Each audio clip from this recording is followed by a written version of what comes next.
Durante 7 años pagué la mitad de la casa de mi hijo. 7 años completos.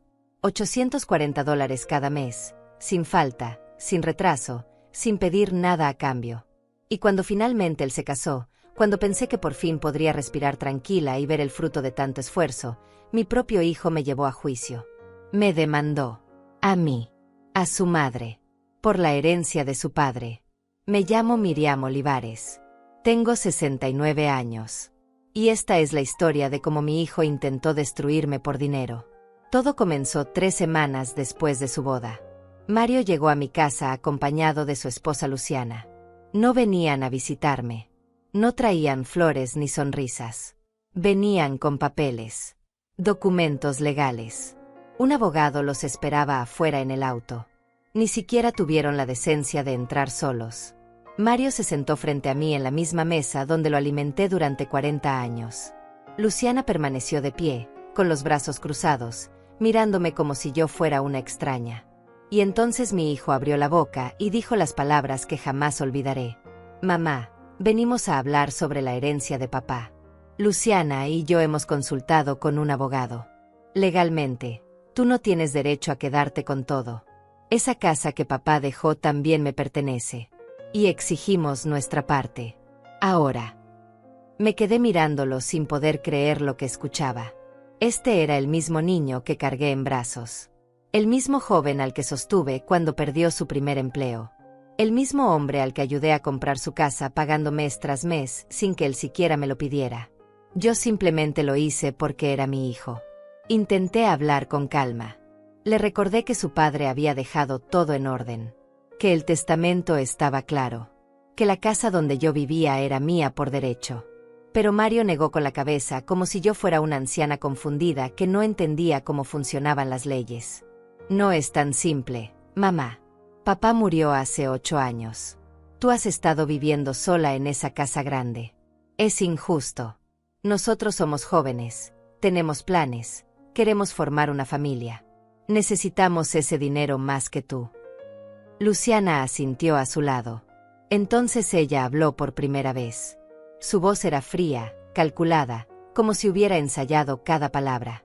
Miriam, con todo respeto, tú ya viviste tu vida. Ya tuviste tu casa, tu matrimonio, tus años de estabilidad. Ahora es nuestro turno. Mario merece lo que su padre dejó. Y si no quieres entregarlo por las buenas, tendremos que hacerlo por las malas. Sentí que algo se rompía dentro de mí. No era solo dolor. Era incredulidad. Era rabia contenida. Era el peso de años y años de entregarme sin medida, de dar sin esperar, de sostener sin descansar. Y ahora estaban ahí, exigiéndome que les entregara lo último que me quedaba. Le pregunté a Mario si recordaba los $840 mensuales. Si recordaba que durante 7 años yo pagué la mitad de su casa.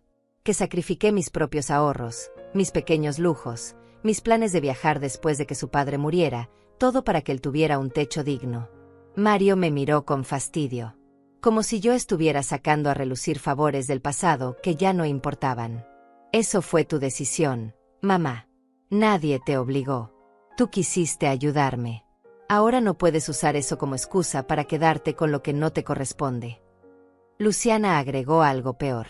Además, Miriam, seamos honestas. Tú ya no necesitas tanto espacio. Ya no trabajas. Vives de la pensión de Jorge. Esa casa es demasiado grande para ti sola. Podrías vender, dividir el dinero con Mario como corresponde, y mudarte a un lugar más pequeño. Todos ganaríamos. Todos ganaríamos. Esas palabras resonaron en mi cabeza como un insulto. Porque lo que realmente querían decir era que ellos ganarían. Yo solo perdería. Otra vez. Como siempre. Intenté mantener la compostura. Les dije que no iba a discutir ese tema sin la presencia de un abogado. Que si querían hablar de herencias, lo haríamos de manera legal y correcta. Pero Mario se levantó de la silla con brusquedad. Su rostro estaba enrojecido. Ya no parecía mi hijo. Parecía un extraño lleno de resentimiento. ¿Sabes cuál es tu problema, mamá? Que siempre has creído que puedes controlar todo. Que tu opinión es la única que importa. Pero ya no eres la jefa de esta familia. Ya no tienes poder sobre mí. Yo tengo derechos. Y los voy a exigir aunque eso signifique llevarte a los tribunales. Luciana lo tomó del brazo, como si estuviera consolando a una víctima. Entonces Mario dijo algo que nunca podré borrar de mi memoria. Tu único trabajo ahora es aceptar. Tu opinión no importa en esta familia. Y se fueron. Cerraron la puerta con fuerza. Dejaron los papeles legales sobre la mesa. Una citación judicial. Una demanda formal. Mi propio hijo me había demandado. Me quedé sentada en esa silla durante horas. No lloré. No grité. Solo me quedé ahí, mirando esos documentos, sintiendo como el silencio de la casa se volvía insoportable. Porque esa casa ya no era solo mía. Ahora era el centro de una batalla que jamás imaginé librar. Esa noche no dormí. Recorrí cada habitación como si las estuviera viendo por primera vez. La sala donde Jorge y yo celebramos nuestros aniversarios. La cocina donde preparé miles de comidas para Mario cuando era niño. El cuarto que fue suyo durante 20 años, hasta que se mudó a la casa que yo ayudé a pagar. Pensé en todo lo que había construido. No solo con dinero, con tiempo, con paciencia, con amor silencioso. Y ahora todo eso no significaba nada para él. Pero algo dentro de mí comenzó a despertar. No era miedo, no era desesperación, era claridad. Porque si mi hijo creía que podía destruirme con papeles y amenazas legales, estaba muy equivocado. Yo sabía algo que él no sabía. Algo que guardé durante años sin decirle a nadie. Algo que ahora iba a cambiar todo. Mi nombre es Miriam Olivares y tengo 69 años. Pero no soy una anciana frágil que se quiebra con la primera tormenta. Soy una mujer que ha sobrevivido a pérdidas, traiciones y silencios que hubieran destruido a cualquiera. Y si algo aprendí en estas casi 7 décadas de vida es que la fuerza verdadera no grita. Observa, espera y actúa cuando el momento es exacto. Nací en un pueblo pequeño donde las mujeres aprendíamos desde niñas que nuestro valor estaba en lo que podíamos dar a los demás. Mi madre me enseñó a cocinar, a limpiar, a callar cuando los hombres hablaban. Pero también me enseñó algo que ella nunca dijo con palabras, que si querías sobrevivir, tenías que ser más inteligente que todos los que te rodeaban. Y yo lo fui. Me casé con Jorge Duarte cuando tenía 23 años. Él era un buen hombre, trabajador, responsable. No era cariñoso ni expresivo, pero tampoco era cruel. Construimos una vida juntos ladrillo por ladrillo. Compramos nuestra casa con préstamos que tardamos 15 años en pagar. Criamos a Mario con lo que teníamos, que nunca fue mucho, pero siempre fue suficiente. Jorge trabajaba en una empresa de construcción. Yo trabajaba desde casa cosiendo ropa para las vecinas. No ganaba mucho, pero cada dólar que entraba lo administraba con precisión.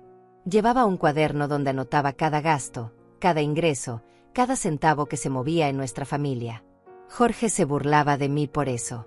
Decía que era exagerada. Pero gracias a ese control nunca nos faltó comida en la mesa ni un techo sobre nuestras cabezas. Cuando Mario nació, decidí que mi vida entera giraría alrededor de él. No porque alguien me lo pidiera. Porque así se hacían las cosas. Las madres nos vaciábamos para llenar a nuestros hijos. Y yo lo hice sin quejarme. Sin dudar. Sin medir las consecuencias. Mario creció siendo el centro de todo. Jorge lo adoraba. Yo lo protegía. Si algo salía mal en la escuela, yo iba a hablar con los maestros. Si necesitaba dinero para una excursión, yo dejaba de comprar lo que necesitaba para dárselo. Si tenía un problema, yo lo resolvía antes de que él siquiera tuviera que pensarlo. Jorge murió cuando Mario tenía 31 años. Fue repentino. Un infarto masivo en medio de la noche. No hubo tiempo para despedidas. Solo el silencio brutal de despertar y encontrarlo inmóvil a mi lado. El funeral fue doloroso, pero lo que vino después fue peor. La soledad. El vacío de esa casa que de pronto parecía demasiado grande y demasiado silenciosa. Mario vino algunas veces durante las primeras semanas. Me abrazaba. Me decía que todo iba a estar bien. Pero luego las visitas se espaciaron. Tenía su trabajo, sus amigos, su vida. Y yo me quedé sola con la casa, con los recuerdos y con una pensión que apenas alcanzaba para cubrir los gastos básicos. Pero nunca me quejé. Nunca le dije a Mario que me sentía abandonada. Porque esa no era mi función. Mi función era estar disponible cuando él me necesitara. Y siempre lo estuve. 2 años después de la muerte de Jorge, Mario llegó a mi casa con una noticia. Había encontrado una casa que quería comprar. Era perfecta para él. 2 habitaciones, un patio pequeño, en un barrio seguro. Pero había un problema. No tenía suficiente dinero para el enganche. Necesitaba ayuda. No me lo pidió directamente. Solo me contó la situación como quien comparte una preocupación. Pero yo sabía lo que eso significaba. Sabía que estaba esperando que yo ofreciera solucionar su problema. Como siempre lo había hecho. Le pregunté cuánto necesitaba. Me dijo que con $5,000 podría cerrar el trato. Yo no tenía $5,000. Tenía ahorros, sí, pero eran para emergencias. Para mi vejez. Para no ser una carga para nadie cuando ya no pudiera valerme por mí misma. Pero cuando vi la esperanza en los ojos de Mario, cuando escuché la emoción en su voz hablando de esa casa, supe que iba a darle ese dinero. Porque eso era lo que las madres hacíamos. Nos sacrificábamos. Siempre. Le di los $5,000. Mario compró la casa. Pero el problema no terminó ahí. Las mensualidades eran altas. $900 cada mes. Mario ganaba bien, pero no lo suficiente para cubrirlo todo con holgura. Así que empezó a llegar a fin de mes con dificultades. Dejó de salir con amigos. Dejó de comprarse ropa nueva. Y yo lo veía luchar. Un día le dije que yo podía ayudarlo con la mitad de la mensualidad. $840 cada mes. No era una cantidad pequeña para mí. Representaba casi la mitad de mi pensión. Pero pensé que sería temporal. Unos meses. Tal vez un año. Solo hasta que él se estabilizara. Mario aceptó con alivio. Me abrazó. Me dijo que era la mejor madre del mundo. Que nunca olvidaría lo que estaba haciendo por él. Y así comenzó. Mes tras mes, durante 7 años, yo transfería $840 a la cuenta de Mario. Sin falta. Sin retraso. Aunque eso significara que yo comiera menos. Aunque significara que no pudiera arreglar las goteras del techo de mi casa. Aunque significara que nunca pude tomar esas vacaciones que había planeado con Jorge antes de que muriera. Guardé todos los comprobantes. Cada transferencia bancaria. Cada recibo. Los metí en una caja de zapatos que guardé en el fondo de mi armario. No porque desconfiara de Mario, sino porque era mi costumbre. Siempre había sido ordenada con el dinero. Siempre había documentado todo. Durante esos 7 años, Mario nunca mencionó el tema. Nunca me agradeció explícitamente. Simplemente asumió que eso era lo normal. Que yo estaba ahí para sostenerlo. Como siempre lo había estado. Y yo nunca le cobré. Nunca le recordé cuánto estaba dando. Porque las madres no llevan cuentas. O eso creía yo entonces. Cuando finalmente Mario terminó de pagar la casa, no hubo celebración. No hubo reconocimiento. Solo un mensaje de texto diciéndome que ya no necesitaría más transferencias. Un simple gracias mamá, ya está todo pagado. Pensé que finalmente podría usar mi dinero para mí. Que podría arreglar mi casa. Comprarme ropa nueva. Tal vez hacer ese viaje que siempre quise hacer. Pero entonces Mario conoció a Luciana. Y todo cambió. Luciana era diferente a las otras novias que Mario había tenido. Era ambiciosa. Calculadora. Siempre preguntaba sobre dinero, propiedades, herencias. La primera vez que vino a mi casa, no preguntó por mí. Preguntó por la casa. ¿Cuánto valía? ¿Cuándo la habíamos comprado?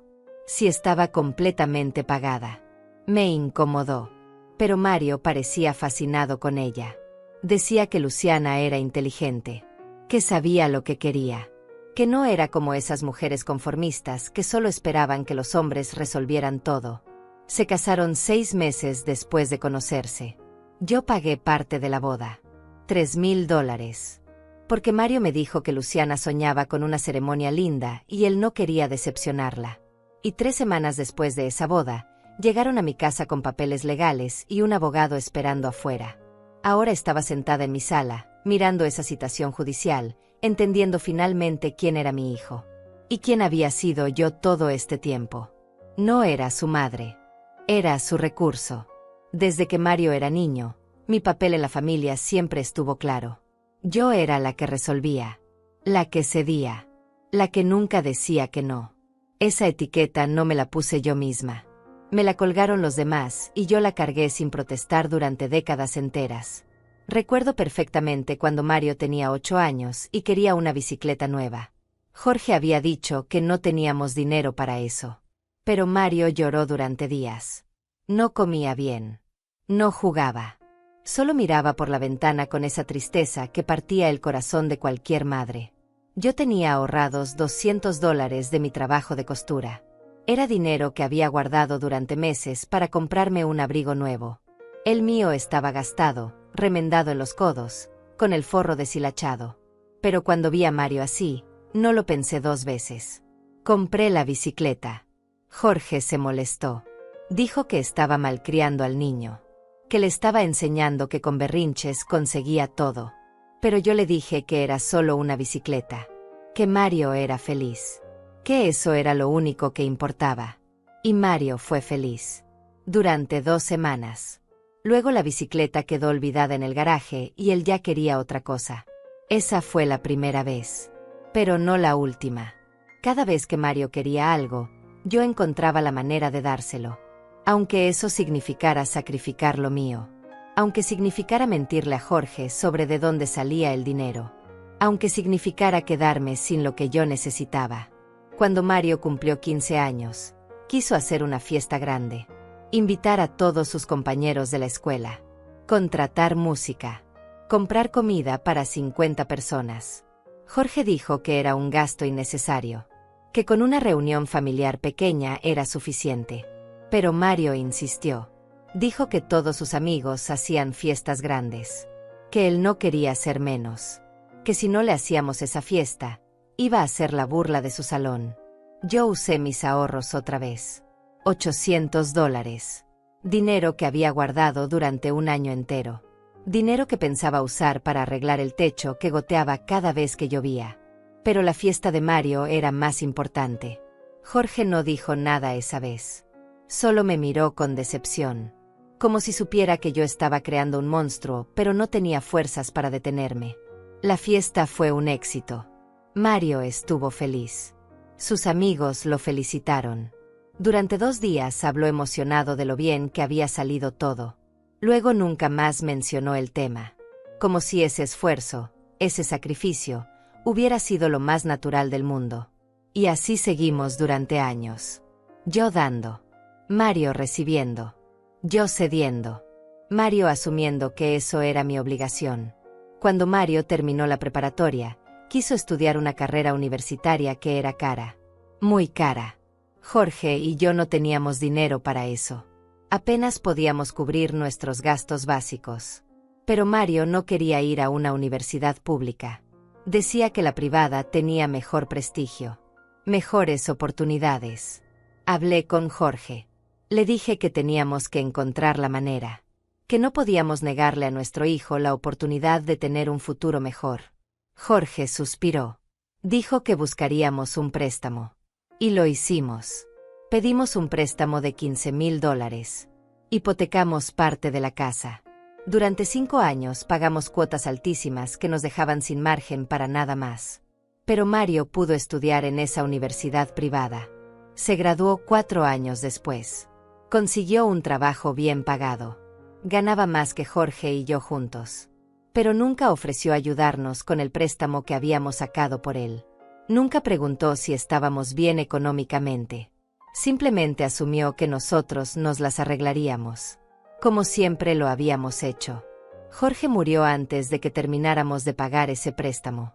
Yo seguí pagándolo sola durante 2 años más. Con mi pensión. Con el dinero de la costura. Con lo que podía. Y en todo ese tiempo, Mario nunca preguntó. Nunca ofreció ayuda. Porque en su mente, mi función era sostenerlo a él. No al revés. Esa dinámica se volvió tan natural que ni siquiera la cuestionábamos. Yo era la madre. Mi trabajo era dar. Su trabajo era recibir. Así habían sido las cosas desde que él nació. Así seguirían siendo para siempre. Cuando Mario compró su casa y yo empecé a pagarle la mitad de la mensualidad, él no lo vio como un favor extraordinario. Lo vio como algo que yo simplemente hacía. Porque eso era lo que las madres hacían. Especialmente yo. Hubo momentos en los que intenté cambiar esa dinámica. Momentos en los que pensé en decirle que no. Que ya era suficiente. Que él tenía que aprender a valerse por sí mismo. Recuerdo una vez que Mario me pidió $2,000 prestados para irse de vacaciones con sus amigos. Yo acababa de pagar una operación dental que me había costado $1,500. No tenía ahorros. Apenas tenía para cubrir mis gastos del mes. Le dije que no podía. Que no tenía ese dinero. Mario se molestó. Me dijo que siempre había una excusa. Que cuando él realmente necesitaba algo, yo nunca estaba dispuesta a ayudarlo. Sentí una culpa horrible. Como si realmente le estuviera fallando. Como si mi obligación fuera tener dinero disponible siempre que él lo necesitara. Terminé pidiendo prestado a una vecina. Le di los $2,000 a Mario. Él se fue de vacaciones. Regresó bronceado, relajado, lleno de fotos. Nunca me devolvió ese dinero. Y yo nunca se lo cobré. Porque ese era mi papel. Dar sin esperar nada a cambio. Sostener sin descansar. Ceder sin protestar. Jorge me lo dijo una vez, poco antes de morir. Estábamos sentados en la sala, en silencio, como solíamos estar. Y de pronto él habló. Miriam, vas a terminar sin nada por culpa de ese muchacho. Y ni siquiera te lo va a agradecer. Yo me molesté. Le dije que no hablara así de nuestro hijo. Que Mario era un buen hombre. Que solo necesitaba apoyo mientras se establecía. Jorge no dijo nada más. Solo me miró con esa tristeza cansada que yo no quise entender entonces.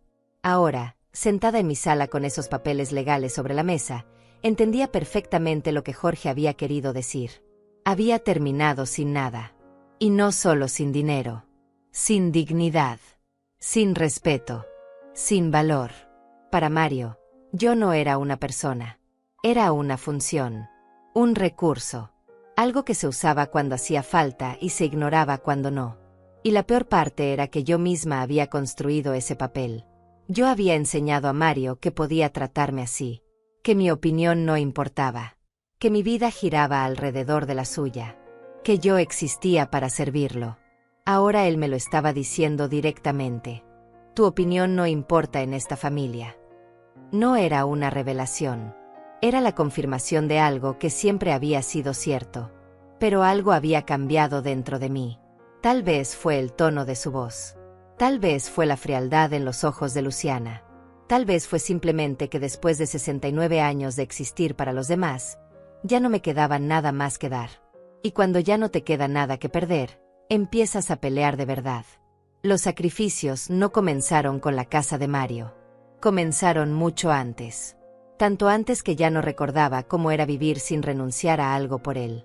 Pero ahora, sentada frente a esos documentos legales, cada uno de esos sacrificios regresaba a mi memoria con una claridad brutal.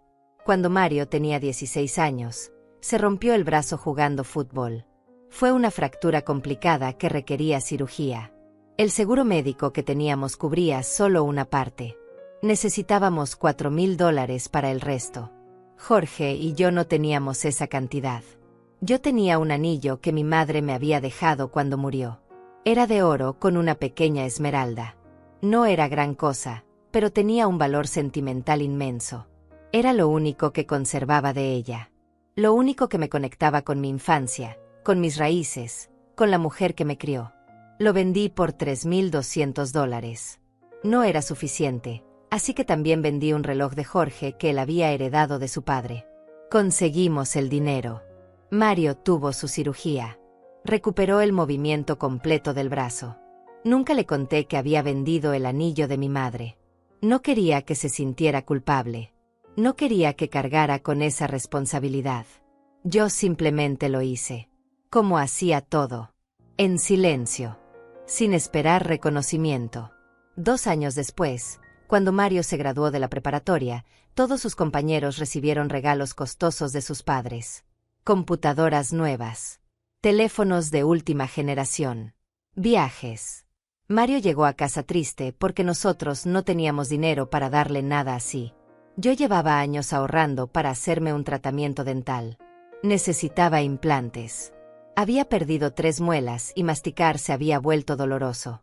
Tenía guardados $2,500. Era todo lo que había podido juntar durante 5 años. Usé ese dinero para comprarle a Mario una computadora nueva. Su cara de felicidad cuando la vio me hizo olvidar el dolor en mi boca. Me hizo sentir que había valido la pena. Que una madre verdadera hacía eso. Sacrificaba su comodidad por la felicidad de sus hijos. Seguí masticando con dificultad durante 8 años más. Hasta que finalmente, cuando Mario ya era adulto y trabajaba, pude ahorrar otra vez para mis implantes. Para entonces, el problema se había complicado. El tratamiento costó el doble. Pero yo nunca le dije nada a Mario. Nunca le hice sentir que su computadora me había costado años de dolor físico. Cuando Jorge murió, yo tenía 59 años. La pensión que me dejó era de $1,200 mensuales. No era mucho, pero alcanzaba para vivir con moderación. Podía cubrir mis gastos básicos, guardar un poco cada mes, darme algunos pequeños gustos de vez en cuando. Pero entonces Mario necesitó ayuda con el enganche de su casa.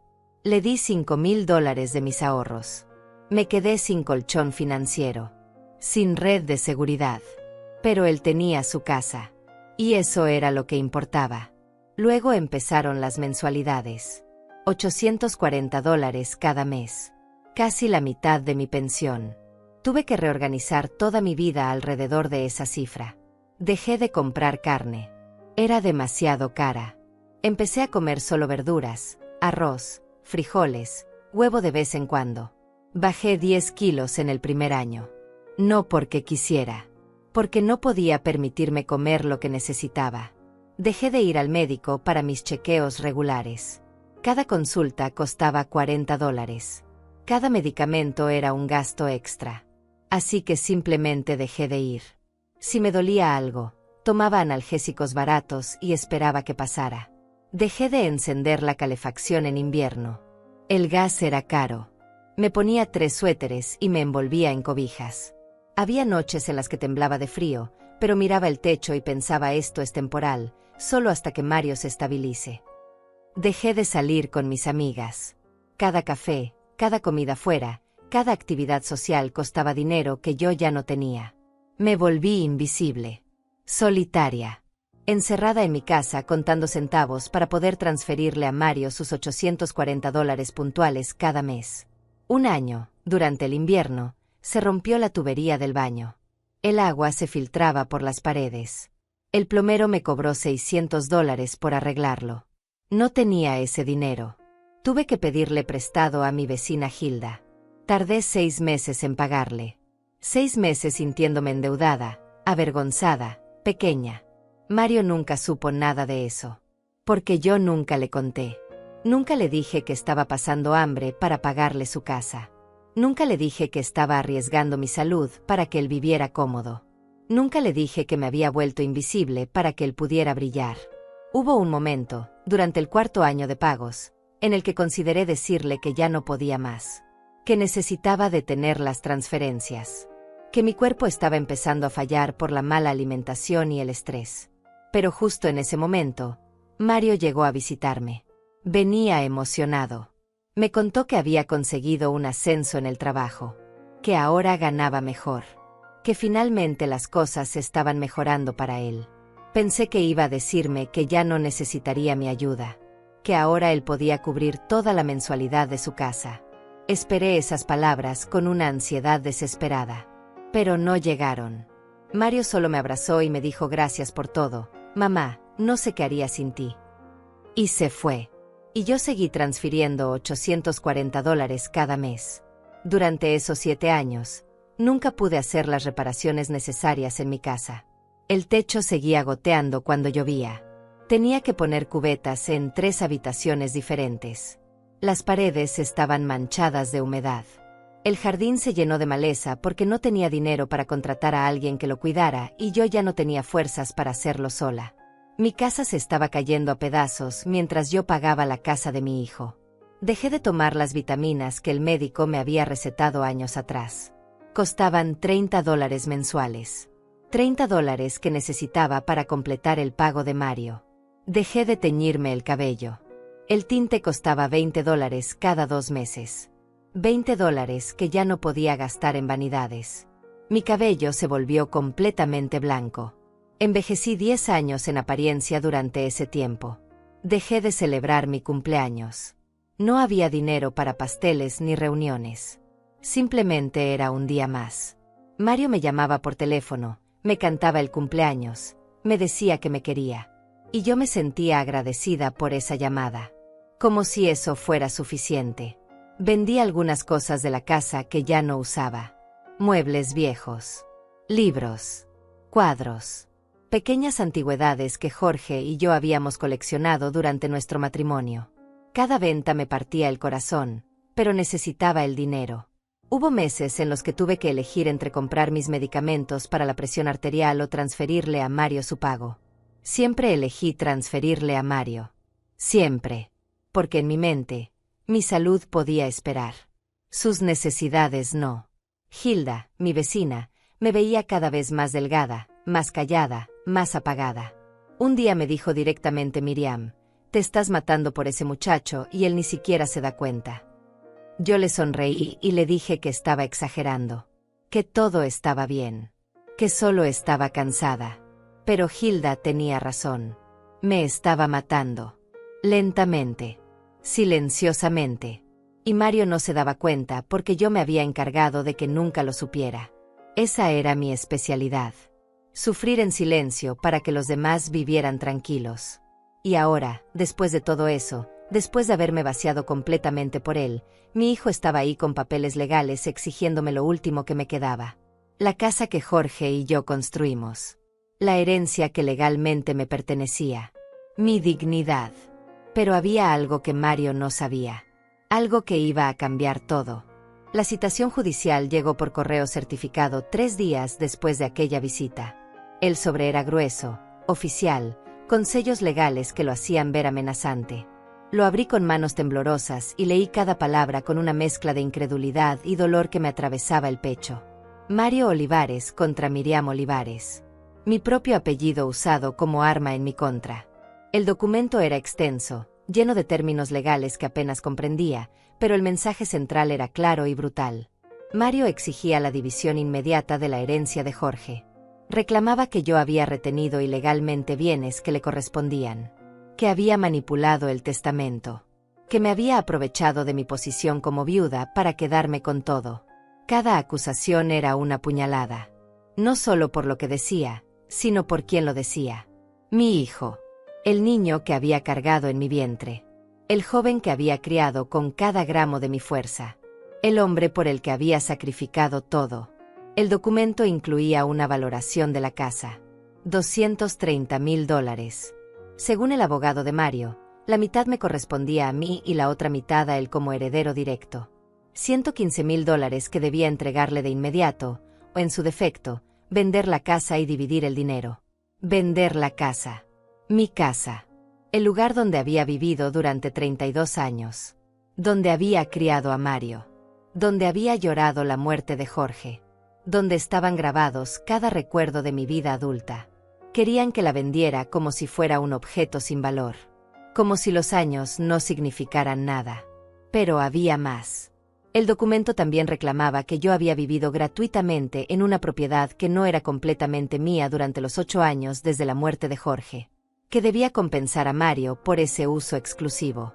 Calculaban esa compensación en $1,000 mensuales. $96,000 adicionales.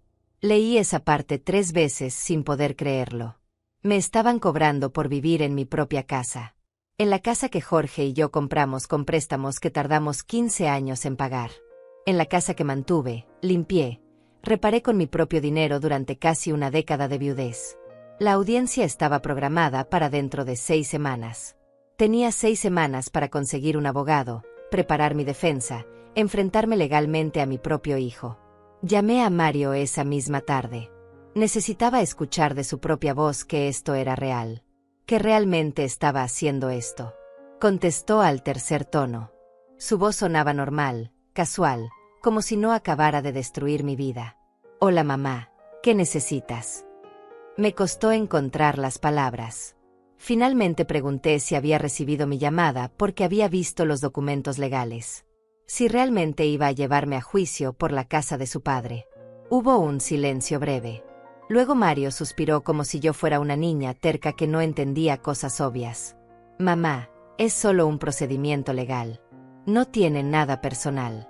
Luciana y yo consultamos con un abogado y nos dijo que tenemos derechos sobre esa herencia. Es simplemente hacer las cosas correctas legalmente. ¿Correctas? Repetí.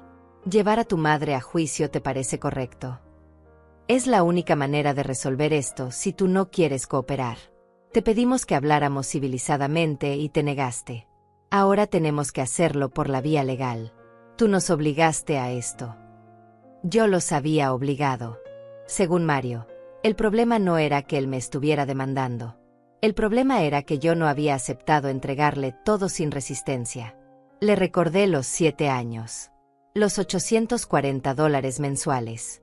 Los $70.840 que había pagado por su casa. Le pregunté si eso no contaba para nada. Mamá, ya hablamos de eso. Eso fue tu decisión. Yo nunca te pedí que pagaras mi casa. Tú quisiste hacerlo. No puedes ahora usarlo como excusa para quedarte con lo que legalmente me pertenece. Luciana tomó el teléfono. Su voz era fría, profesional, calculada. Miriam, entiendo que esto es difícil para ti, pero tienes que entender que Mario tiene derechos. La ley está de nuestro lado.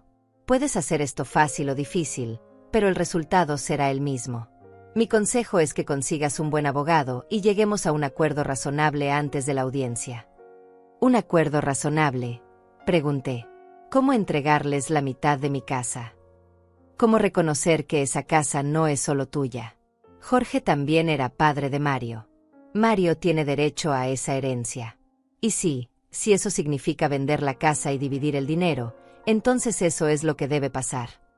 Colgué el teléfono. No porque quisiera, sino porque no podía seguir escuchando. No podía seguir oyendo a mi hijo y a su esposa hablar de mi vida como si fuera un negocio. Como si yo fuera un obstáculo en su camino hacia el dinero. Los días siguientes fueron los más oscuros de mi vida. Peores incluso que cuando murió Jorge. Porque cuando Jorge murió, sentí dolor pero también amor. Recordaba los buenos momentos. Sabía que él me había amado a su manera. Sabía que nuestra vida juntos había significado algo. Pero esto era diferente. Esto era rechazo puro. Era la confirmación de que todos esos años de sacrificio no habían significado nada para Mario. Que yo no significaba nada para él. Que solo había sido un recurso conveniente que ahora estorbaba. Dejé de comer. No porque quisiera castigarme. Simplemente porque la comida no pasaba por mi garganta. Bajé 5 kilos en 2 semanas. Hilda se preocupó. Vino todos los días a tocar mi puerta. Me traía comida. Se sentaba conmigo en silencio. Una tarde, Hilda me dijo algo que no olvidaré nunca. Miriam, ese muchacho no merece ni una sola lágrima tuya. Pero si vas a llorar, que sea para sacar el dolor. Después tienes que levantarte y pelear. Porque si no peleas, te van a destruir. Tenía razón. No podía quedarme paralizada en el dolor. Necesitaba actuar. Necesitaba defenderme. Por primera vez en mi vida, necesitaba poner mis necesidades por encima de las de Mario. Busqué abogados. Llamé a 5 diferentes. Todos me dijeron lo mismo. Los casos de herencia eran complicados. Mario tenía derechos legales como hijo. Yo tendría que demostrar que el testamento de Jorge era claro y válido. Que la casa me correspondía completamente. El problema era que el testamento de Jorge, aunque me nombraba heredera principal, no especificaba detalles sobre cada bien. Decía: dejo todos mis bienes a mi esposa Miriam Olivares. Pero el abogado de Mario argumentaba que todos los bienes debía interpretarse como bienes en común, y que por lo tanto Mario tenía derecho a la mitad. Era una trampa legal. Una interpretación retorcida. Pero era válida en términos legales. Los abogados me dijeron que podía ganar el caso. Pero no era seguro. Dependería del juez. De cómo interpretara la ley. De que también presentáramos nuestros argumentos. Las consultas costaban entre $200 y $500 la hora. Un caso completo podía costar entre $5 y $10,000. Dinero que yo no tenía. Elegí a la abogada más económica. Alma Vega. Una mujer de unos 50 años con mirada seria y modales directos.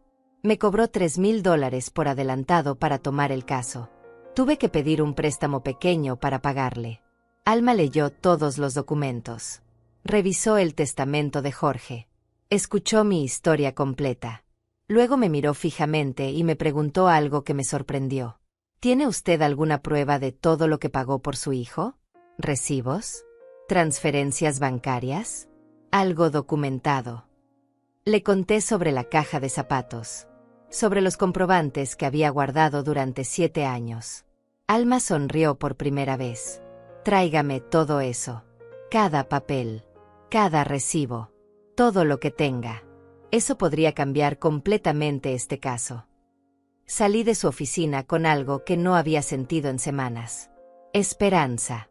Pequeña. Frágil. Pero esperanza al fin. Esa noche saqué la caja del fondo de mi armario. La abrí sobre mi cama. Y conté cada comprobante. 84 transferencias bancarias. Una por cada mes durante 7 años. $840 exactos cada una. $70,840 documentados. Prueba irrefutable de mi sacrificio. Y entonces entendí algo. Mario no sabía que yo había guardado todo esto. Él creía que no había pruebas. Que sería mi palabra contra la suya.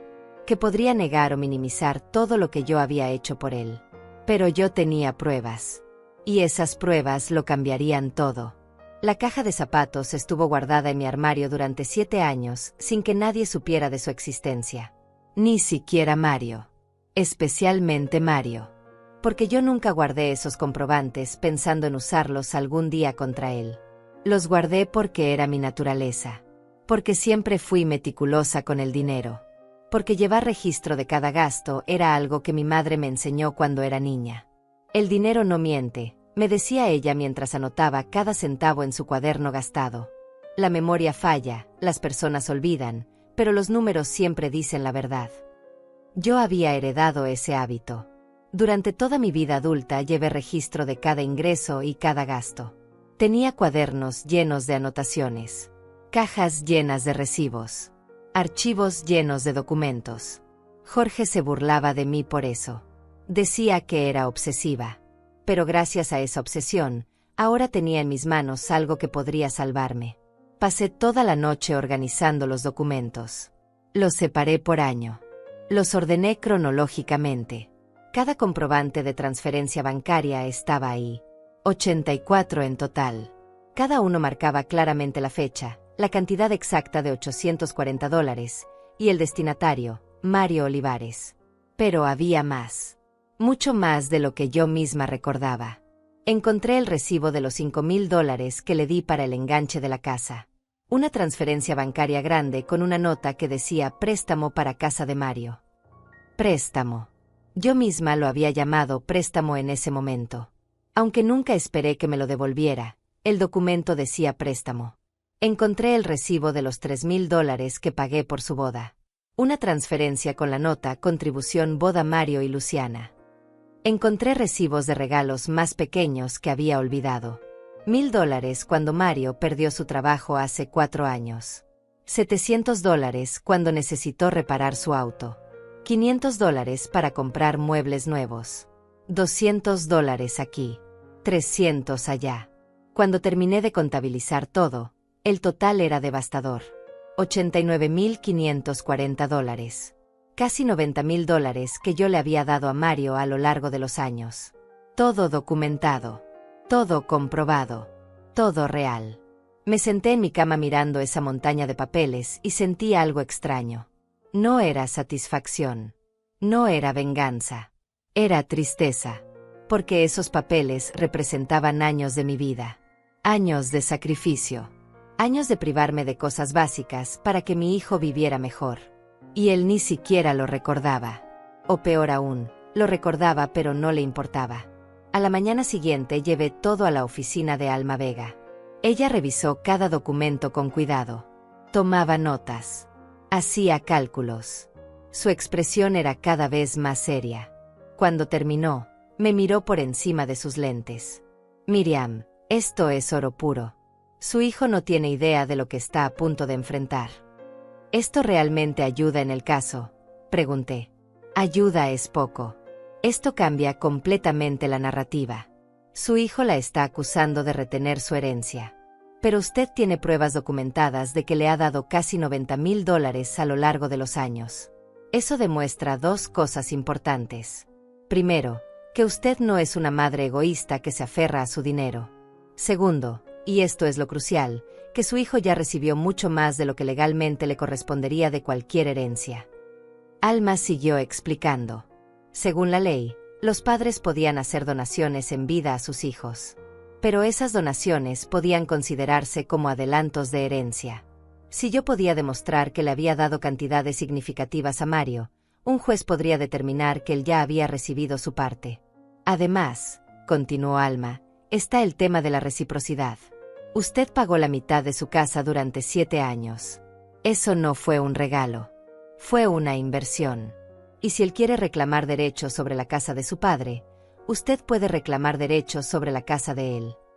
Esa idea nunca se me había ocurrido. Yo no quería la casa de Mario. No quería su dinero. Solo quería que me dejara en paz. Pero Alma tenía razón. Si íbamos a pelear legalmente, teníamos que usar todas las herramientas disponibles. Durante las siguientes semanas, Alma preparó el caso meticulosamente. Entrevistó a Hilda, mi vecina, quien confirmó que había visto mi deterioro físico durante los años en que pagaba la casa de Mario. Hilda declaró que me había visto cada vez más delgada, más callada, más aislada. Alma también consiguió mis registros médicos. Mostraban que durante esos 7 años dejé de asistir a consultas regulares. Que suspendí tratamientos. Que mi salud se deterioró por falta de cuidados básicos. Consiguió registros bancarios que mostraban mis ingresos y egresos. Como mi pensión de $1,200 apenas alcanzaba después de transferirle a Mario sus $840 mensuales. Como tuve que reducir gastos en alimentación, medicinas, servicios básicos. Cada documento era una pieza del rompecabezas. Y juntos formaban una imagen clara y devastadora de lo que había sido mi vida durante esos años. Pero Alma me advirtió algo importante.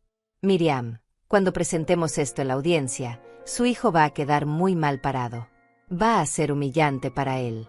¿Está segura de que quiere llegar hasta ese punto? Podemos usar esto para negociar un acuerdo antes del juicio. Podemos presionarlos para que retiren la demanda. Lo pensé durante días. Parte de mí quería evitarle esa humillación a Mario. Parte de mí todavía era la madre que protegía a su hijo del dolor. Pero otra parte, la parte que había despertado después de tantos años dormida, sabía que esto tenía que llegar hasta el final. Quiero ir a juicio, le dije a Alma. Quiero que se sepa la verdad. 2 semanas antes de la audiencia, el abogado de Mario contactó a Alma. Querían negociar. Estaban dispuestos a reducir sus demandas. En lugar de $115,000, aceptarían $50,000. Un pago único y cerrarían el caso. Alma me llamó para contarme. Esperaba mi respuesta. ¿Qué pasa si nos negamos?, pregunté.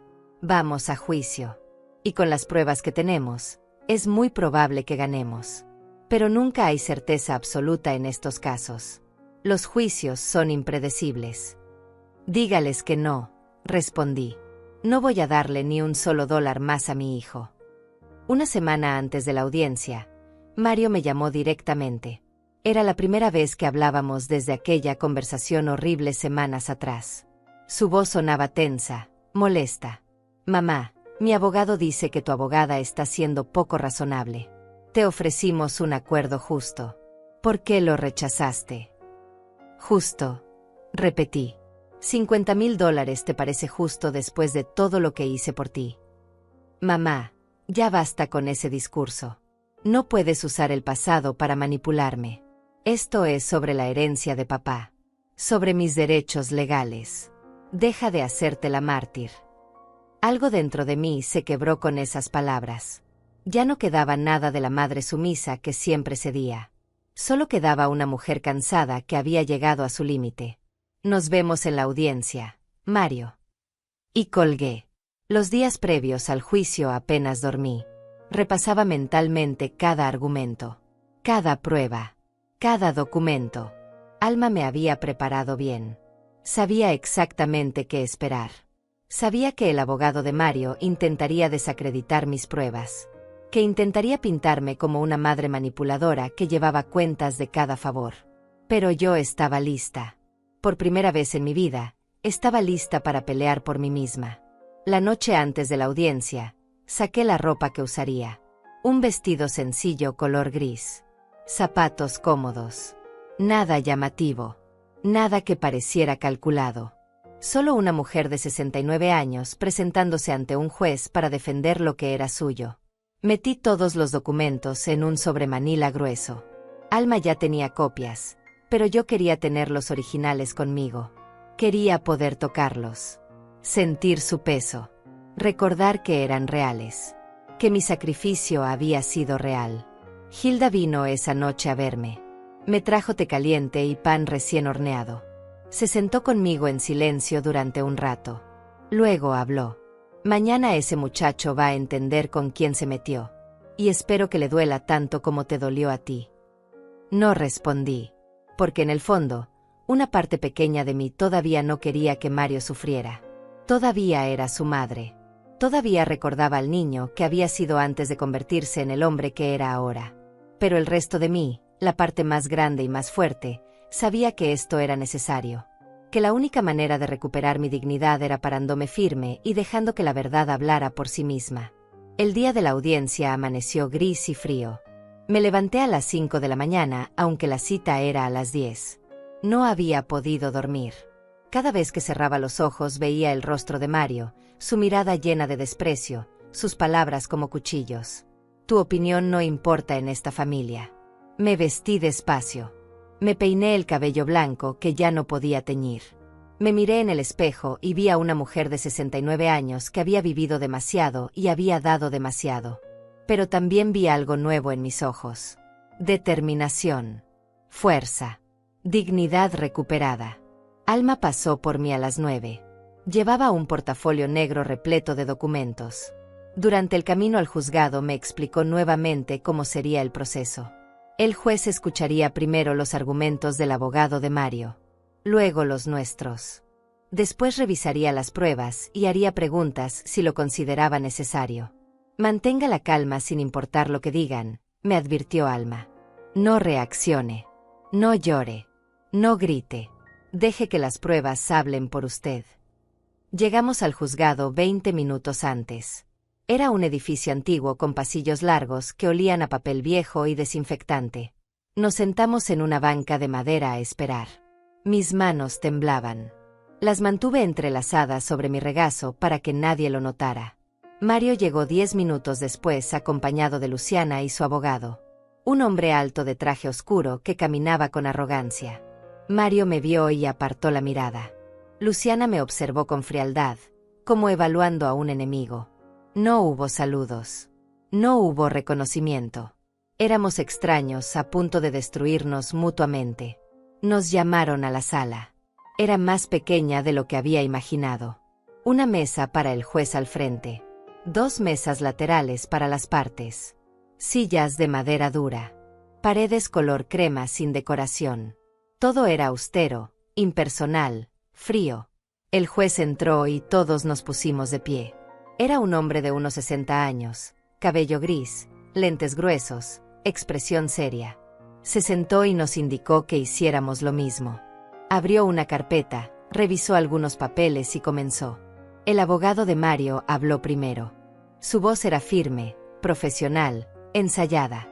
Explicó que Jorge Duarte había fallecido hace 8 años dejando bienes que incluían una casa valorada en $230,000, que su cliente, Mario Olivares, era hijo único y heredero directo, que el testamento de Jorge era ambiguo respecto a la distribución específica de los bienes, que Miriam Olivares había retenido indebidamente la totalidad de la herencia sin reconocer los derechos de su hijo.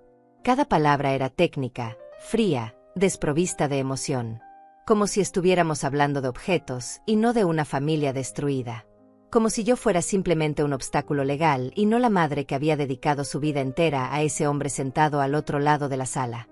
El abogado presentó documentos: la valoración de la casa, copias del testamento, cálculos de lo que correspondía a Mario según su interpretación de la ley.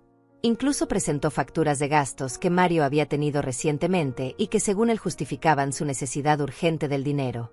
Cuando terminó, el juez se volvió hacia Alma. Ella se puso de pie con calma. Abrió su portafolio y sacó una carpeta gruesa. Su señoría, este caso no es lo que aparenta ser. No es una disputa simple sobre una herencia. Es la culminación de años de abuso financiero y emocional por parte del demandante hacia su propia madre. Mario se movió incómodo en su silla.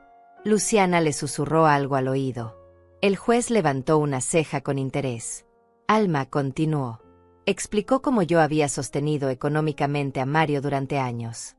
Cómo le había dado el enganche de su casa. Cómo había pagado $840 mensuales durante 7 años completos. Cómo me había privado de alimentación adecuada, atención médica y necesidades básicas para poder cumplir con esos pagos. Mientras Alma hablaba, yo mantenía la mirada fija en la mesa frente a mí.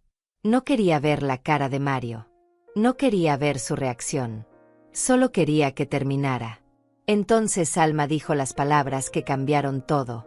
Su señoría, tengo aquí 84 comprobantes de transferencias bancarias. Cada una por $840.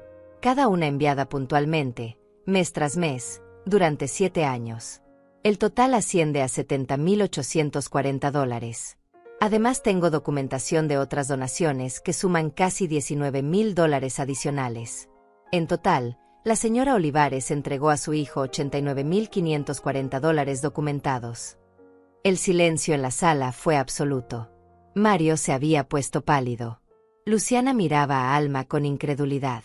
El abogado de Mario hojeaba nerviosamente sus propios papeles como buscando algo que refutar. El juez extendió la mano. Alma se acercó y le entregó el sobremanila que yo había preparado. El mismo sobre que había estado guardado en mi armario durante años esperando este momento sin que yo lo supiera. El juez abrió el sobre y comenzó a revisar los documentos. Uno por uno. Lentamente. Su expresión era inescrutable, pero sus ojos se movían rápido por cada papel. Pasaron 5 minutos. 10. Nadie habló. Solo se escuchaba el sonido de las hojas al ser volteadas. Finalmente el juez levantó la vista y miró directamente a Mario. Señor Olivares, ¿es usted consciente de que su madre le entregó casi $90,000 a lo largo de los años? Mario tragó saliva. Su abogado le tocó el brazo, pero Mario lo ignoró. Ella quiso ayudarme. Nunca se lo pedí directamente. Pero aceptó el dinero, dijo el juez. No era una pregunta. Sí, acepté su ayuda. Y ahora la está demandando por la herencia de su padre. Es mi derecho legal, respondió Mario, pero su voz sonaba menos segura. El juez volvió a mirar los documentos. Luego miró a Luciana. Usted sabía sobre estos pagos cuando convenció a su esposo de demandar a su suegra. Luciana se puso roja. El abogado intervino rápidamente diciendo que esa pregunta era inapropiada. Pero el daño estaba hecho. El juez había visto la verdad. Entonces el juez hizo algo inesperado. Empezó a reírse. No era una risa fuerte ni burlona. Era una risa suave, incrédula, como cuando ves algo tan absurdo que no puedes evitarlo. Señor Olivares, dijo el juez todavía con una sonrisa en los labios, usted viene aquí a reclamarle a su madre una herencia de aproximadamente $115,000. Pero resulta que su madre ya le dio casi $90,000 de su propio bolsillo. Dinero que ella necesitaba para vivir. Dinero que sacrificó dejando de comer bien, dejando de ir al médico, dejando de tener una vida digna. Y ahora usted quiere más. Mario no respondió. Solo miraba la mesa frente a él. Déjeme preguntarle algo, continuó el juez. ¿Usted alguna vez le devolvió aunque sea $1 a su madre? ¿Le agradeció? Se preocupó por saber cómo estaba sobreviviendo mientras le enviaba $840 cada mes. El silencio de Mario fue respuesta suficiente. El juez cerró la carpeta y se recostó en su silla. Me miró a mí por primera vez desde que había empezado a revisar las pruebas. Sus ojos mostraban algo que no esperaba ver. Compasión. Respeto. Señora Olivares, lamento mucho que haya tenido que llegar hasta aquí para defenderse de su propio hijo. El juez tomó su pluma y comenzó a escribir. El sonido del papel siendo marcado era lo único que se escuchaba en esa sala. Mario seguía con la mirada baja. Luciana apretaba los labios con furia contenida. Su abogado intentaba mantener una expresión profesional, pero era evidente que sabía que el caso estaba perdido. Después de unos minutos, el juez habló sin levantar la vista de sus notas. El testamento del señor Jorge Duarte es claro. Nombra a la señora Miriam Olivares como heredera universal de sus bienes. No hay ambigüedad legal que justifique esta demanda. La casa en cuestión pertenece legalmente y en su totalidad a la señora Olivares. Hizo una pausa. Siguió escribiendo. Luego continuó.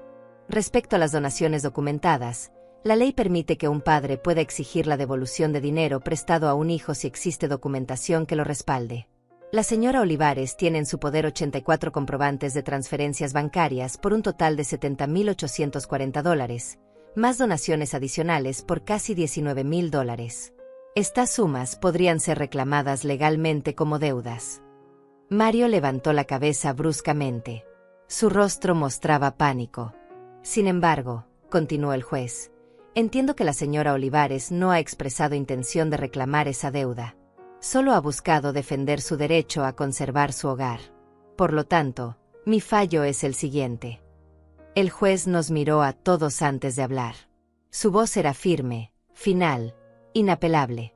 Se desestima completamente la demanda del señor Mario Olivares contra la señora Miriam Olivares. La herencia del señor Jorge Duarte ha sido distribuida conforme a su testamento.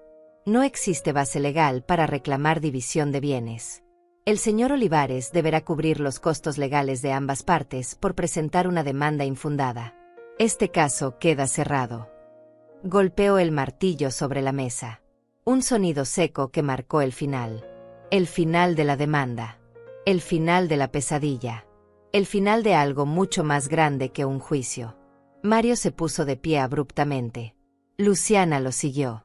Su abogado intentó decir algo sobre apelar, pero el juez ya había salido de la sala. Nos quedamos todos de pie en un silencio pesado e incómodo. Mario finalmente me miró. Esperé ver arrepentimiento. Esperé ver algo de vergüenza. Pero solo vi rabia. Rabia porque había perdido. Rabia porque había sido expuesto. Rabia porque finalmente alguien le había dicho que no. Luciana me lanzó una mirada de odio puro antes de tomar el brazo de Mario y arrastrarlo hacia la salida. El abogado lo siguió con su portafolio bajo el brazo, derrotado. Me quedé sentada. Alma puso su mano sobre la mía. Ganó. Miriam. Ganó completamente. Asentí, pero no sentí la euforia que esperaba sentir. Solo sentí un cansancio profundo. Una tristeza tranquila. Porque sí, había ganado el caso. Pero había perdido a mi hijo. Salimos del juzgado media hora después. Hilda estaba esperándome afuera. Había venido a acompañarme aunque no pudo entrar a la sala. Cuando me vio, corrió hacia mí y me abrazó fuerte. ¿Cómo te fue? Gané, dije simplemente. Hilda gritó de alegría. Alma sonrió. Pero yo solo quería ir a casa. Quería encerrarme en mi habitación. Quería procesar lo que acababa de pasar. Durante las siguientes semanas, Mario no intentó contactarme. No hubo llamada. No hubo mensaje. Nada. Era como si yo hubiera dejado de existir para él. Y tal vez era mejor así. Los primeros días fueron extraños. Caminaba por mi casa sabiendo que era completamente mía. Que nadie podía quitármela. Que había defendido lo que me pertenecía. Pero esa casa se sentía más vacía que nunca. Poco a poco comencé a reorganizar mi vida. Con el dinero que ya no tenía que enviarle a Mario, pude finalmente hacer las reparaciones necesarias. Contraté a alguien para arreglar el techo que goteaba. Pinté las paredes manchadas por la humedad. Corté el pasto del jardín. Empecé a comer mejor. Compré carne otra vez. Frutas frescas. Verduras de calidad. Mi cuerpo comenzó a recuperarse lentamente del daño que años de mala alimentación le habían causado. Volví al médico. Me hice todos los chequeos que había postergado. Comencé un tratamiento para la presión arterial que había estado descuidando. Compré mis medicamentos sin tener que elegir entre salud y dinero. Un día, 2 meses después del juicio, me miré en el espejo y vi a una mujer diferente. Seguía teniendo 69 años. Seguía teniendo el cabello blanco. Pero había algo nuevo en mi rostro. Paz. Tranquilidad. Dignidad. Hilda venía a visitarme seguido. Tomábamos café en mi jardín recién arreglado. Hablábamos de cosas simples. Del clima. De las novelas que veíamos en televisión. De los vecinos. Nunca mencionábamos a Mario a menos que yo quisiera hablar de él. Y casi nunca quería. Una tarde, Hilda me preguntó si extrañaba a Mario. Lo pensé antes de responder. La respuesta honesta era complicada. Extraño al niño que fue. Extraño al hijo que creí tener. Pero al hombre que es ahora, al hombre que me llevó a juicio y me trató como un estorbo, a ese no lo extraño. A ese ni siquiera lo conozco. Hilda asintió con comprensión. 3 meses después del juicio recibí una carta. Era de Mario. Mi corazón se aceleró cuando vi su letra en el sobre. Parte de mí quería romperla sin abrirla. Pero la abrí. La carta era breve. Decía que Luciana y él se estaban divorciando. Que ella había resultado ser diferente de lo que él pensaba. Que se sentía confundido y perdido. No mencionaba el juicio. No ofrecía disculpas. Solo decía que necesitaba tiempo para pensar. Guardé la carta en un cajón. No respondí. Porque no tenía nada que decir. Si Mario quería arreglar las cosas entre nosotros, tendría que hacer mucho más que enviar una carta vaga y autocompasiva. Pasaron 6 meses. Luego 1 año. Mario nunca volvió a contactarme. Y yo tampoco lo busqué. Aprendí a vivir sola de verdad. No con la soledad dolorosa de antes, cuando me sentía abandonada y usada, sino con una soledad elegida. Una soledad digna. Una soledad que era mía y que nadie podía quitarme. Empecé a hacer cosas que nunca había podido hacer. Tomé clases de pintura en el centro comunitario. No era buena, pero me gustaba. Me inscribí en un club de lectura con otras mujeres de mi edad. Hicimos un viaje juntas a la costa. Fue la primera vez en 10 años que salí de la ciudad. Usé parte de mis ahorros para comprarme ropa nueva. No mucha. Solo algunas piezas que me hacían sentir bien. Un vestido color vino. Una chaqueta suave. Zapatos cómodos pero bonitos. Me teñí el cabello. No de negro como antes, sino de un tono castaño claro con reflejos grises que se veían naturales. Hilda dijo que me veía 10 años más joven. Un día, mientras pintaba en el parque, un señor de mi edad se acercó a ver mi trabajo. Conversamos. Se llamaba Alonso. Era viudo también. Tenía una sonrisa amable. No pasó nada romántico. Solo platicamos como 2 personas que entienden lo que es vivir mucho y perder mucho. Me di cuenta de que estaba reconstruyendo mi vida. No de la manera dramática en que sucede en las películas, sino de manera simple, pequeña, real, un día a la vez. Y por primera vez en décadas, estaba viviendo para mí. Han pasado 2 años desde aquel día en el juzgado. 2 años desde que el juez golpeó su martillo y cerró el caso. 2 años desde que Mario salió de esa sala sin mirarme. Y en estos 2 años he aprendido más sobre mí misma de lo que aprendí en los 67 anteriores. Aprendí que el amor de madre no tiene que ser sacrificio constante. Que ayudar a un hijo no significa destruirte a ti misma. Que dar hasta quedarte vacía no te hace mejor madre. Solo te hace una mujer agotada que perdió su identidad en el camino. Aprendí que poner límites no es egoísmo. Es dignidad. Es respeto propio. Es reconocer que tu vida también tiene valor, que tus necesidades también importan, que tú también mereces cuidado, atención y amor. Aprendí que las personas te tratan como tú les enseñas a tratarte. Durante décadas le enseñé a Mario que podía usarme sin consecuencias, que podía tomar y tomar sin dar nada a cambio, que mi función era estar disponible siempre para resolver sus problemas. Y él aprendió la lección perfectamente. Pero yo también aprendí algo más importante. Aprendí que nunca es tarde para cambiar, que a los 69 años todavía puedes reconstruir tu vida, que todavía puedes decir basta, que todavía puedes elegir la paz sobre la costumbre. Mi casa ya no gotea cuando llueve. Las paredes están pintadas de un color crema cálido que hace que todo se sienta más acogedor. El jardín está lleno de flores que planté yo misma. Rosas, jazmines, margaritas. Cada mañana salgo a regarlas y siento una satisfacción simple al ver cómo crecen. Como 3 veces al día. Comida real. Nutritiva. Ya no tengo que contar cada centavo para saber si puedo permitirme comprar fruta fresca. Ya no tengo que elegir entre carne y medicinas. Mi cuerpo se ha recuperado. Subí de peso de manera saludable. Mi piel ya no tiene ese tono grisáceo de la desnutrición. Mis ojos brillan otra vez. Voy al médico regularmente. Todos mis chequeos están al día. Mi presión arterial está controlada. Mis huesos están más fuertes gracias a los suplementos que ahora puedo comprar. Por primera vez en años, mi doctor me dijo que estaba en buena salud para mi edad. Hilda sigue siendo mi mejor amiga. Tomamos café juntas todas las tardes. A veces vienen otras vecinas. Alma, Celia, Teresa. Mujeres de mi edad que también tienen historias de sacrificio y supervivencia. Nos reímos juntas. Compartimos recetas. Hablamos de nuestras vidas sin dramatismo. Solo con la honestidad tranquila de quien ya no tiene nada que demostrar. El club de lectura se convirtió en una parte importante de mi semana. Este mes estamos leyendo un libro sobre una mujer que viaja sola por Europa después de enviudar. Me identifico con ella. Con su necesidad de redescubrirse. Con su valentía silenciosa para empezar de nuevo. Alonso, el señor que conocí en el parque, se volvió un amigo cercano. Caminamos juntos los domingos. Vamos al cine de vez en cuando. Nada romántico. Solo compañía tranquila. Él entiende que no estoy buscando reemplazar a Jorge. Solo estoy aprendiendo a vivir sin estar sola todo el tiempo. A veces pienso en Mario. No puedo evitarlo. Es mi hijo.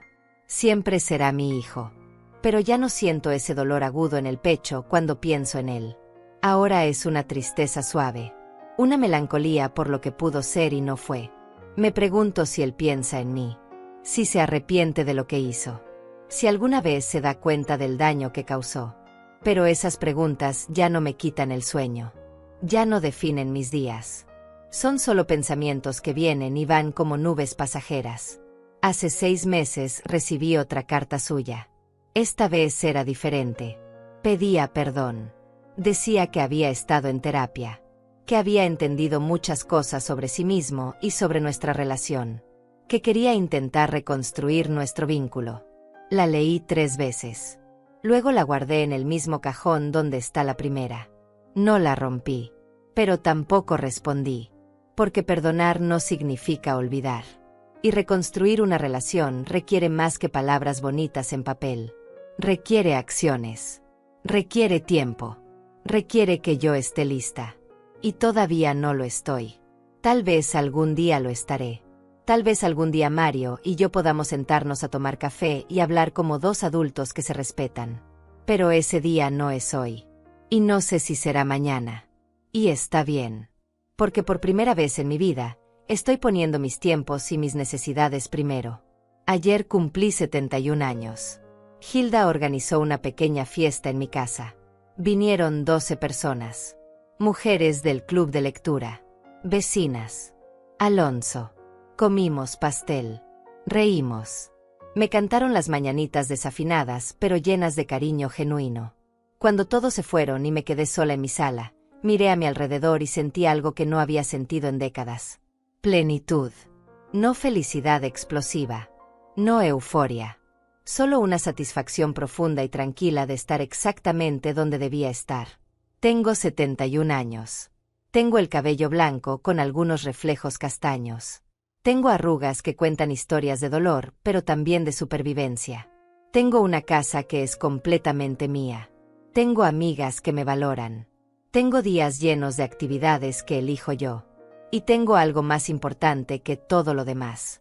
Tengo mi dignidad de vuelta. No sé qué pasará con Mario en el futuro.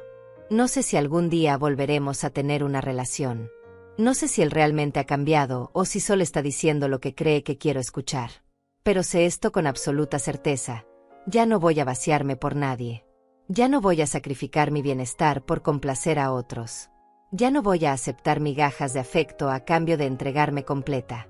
Porque aprendí que el verdadero amor, el amor sano, no exige que te destruyas. El verdadero amor respeta, valora, reciproca. Y si alguien no puede darme eso, entonces prefiero la soledad digna que tengo ahora. A todas las mujeres que están leyendo esto, que están viviendo lo que yo viví, que están dando hasta quedarse sin nada, quiero decirles algo que me hubiera gustado escuchar hace 30 años. Tu vida importa.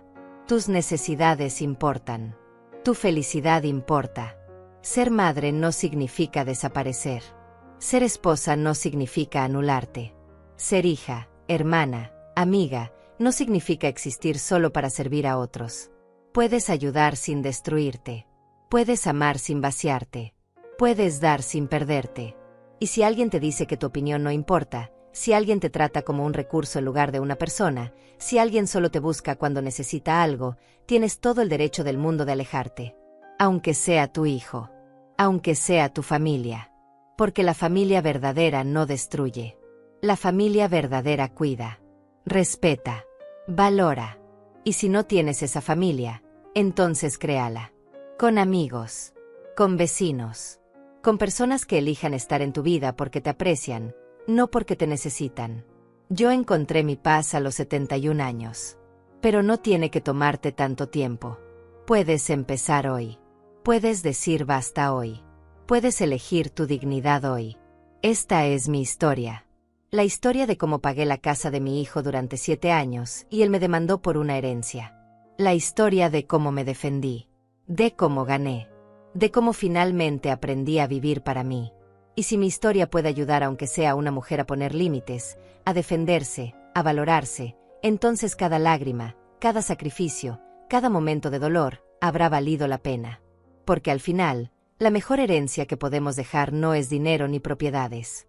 Es la lección de que nunca es tarde para recuperar tu dignidad. Y yo recuperé la mía.